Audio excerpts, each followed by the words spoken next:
U.S. ambassador to the United Nations slammed China and Russia on Wednesday for opposing further sanctions against North Korea, which has conducted a spate of missile tests this year that have alarmed the West and neighboring South Korea.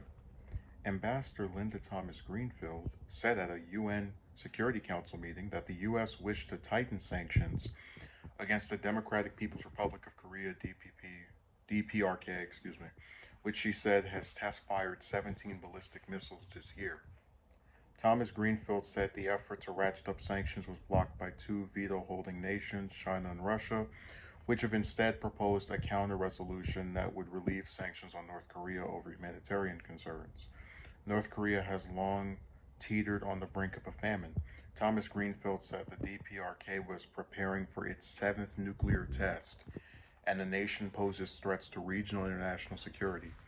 This council should not stand for it, the U.S. ambassador said, but this Security Council has stayed silent because the two council members have argued that council restraint will somehow encourage the DPRK to stop escalating and instead come to the negotiating table.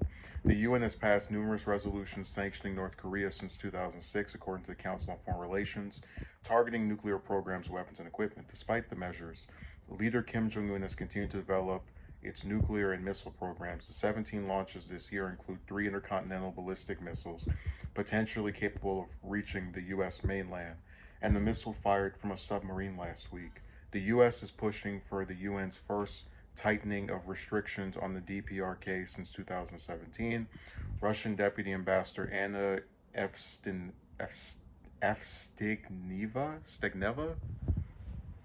these last names, said it was completely pointless to expect unconditional disarmament from Pyongyang by upping sanctions. Sanctions and pressure will not achieve this, Evstigneva said. China's ambassador to the UN, Zhan Jun, said countries were calling for the denuclearization of DPRK while they themselves are promoting nuclear development. Zhang Jun said the U.S. proposal was not an appropriate way to address the current situation. Regrettably, the U.S. has turned a blind eye to reasonable proposals of China and other relevant council members and remains enamored superstitiously of the magic power of sanctions. The five permanent members of the UN Security Council, China, France, Russia, the United Kingdom, and the United States, all hold veto power on any substantive resolution. South Korean ambassador to the UN, Oh Jun, warned on Wednesday that the missile tests demonstrate North Korea's prioritization of weapons of mass destruction and ballistic missile programs at the expense of its own people. So, a couple of things to unpack here. Um, I know a lot of times I like to trash the governments of China and Russia, and I always say that when I criticize them, I'm not trying to say the U.S. is perfect or that we're in the right, because there are some times where they are correct, and I can't really be against them in the case of this.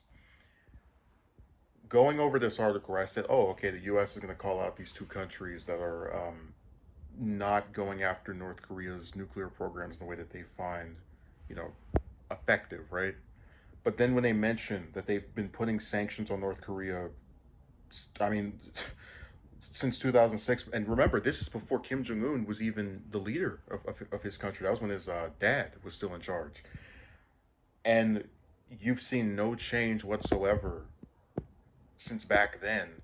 Maybe that China and Russia have a point that instead of sanctioning this country over and over, all the while you continue to develop your own nuclear program, you should come to the negotiating table with them.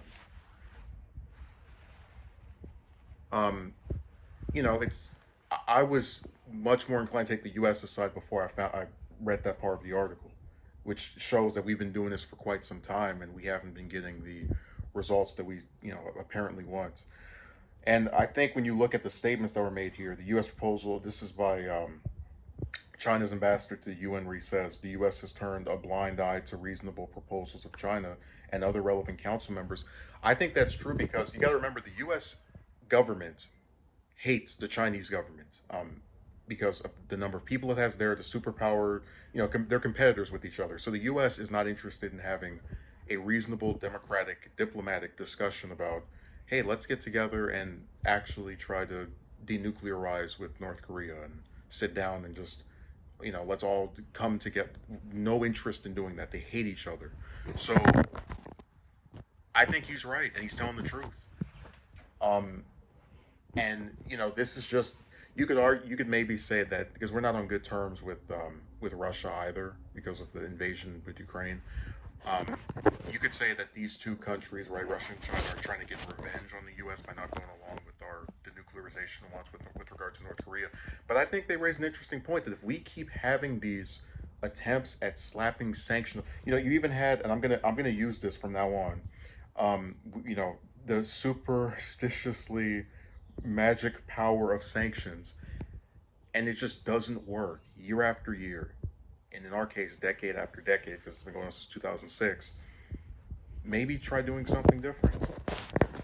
Which really sucks because, I gave Trump a lot of crap for different foreign policy decisions because a lot of it was continuations of Obama's garbage. But one of the few things he did that I really liked was meeting with Kim Jong Un. It's just a shame it went nowhere. And now, because we're so antagonistic to China and Russia, our leaders, our heads of state, the people in control of things, are going to completely ignore the validity of what they're saying. Hey, sanctions haven't worked in the past. Sit down with these people and then write them up and go, oh, China's just jealous of us because we're another world superpower, and Russia is just mad at us because we're going after them for their invasion of Ukraine. When they're raising some decent points here. So, as far as things are concerned, I'm kind of leaning toward the points that, and it's not to say the Chinese and Russian government are great, anything like that. It's simply me saying that they make a good point, and I really wish the U.S. would stop going after North Korea with sanctions because it hasn't worked in the past, which is why they've been doing it for over the what 15 years. So hopefully, in the near future, we see a change in the U.S.'s position, but I'm not going to hold my breath.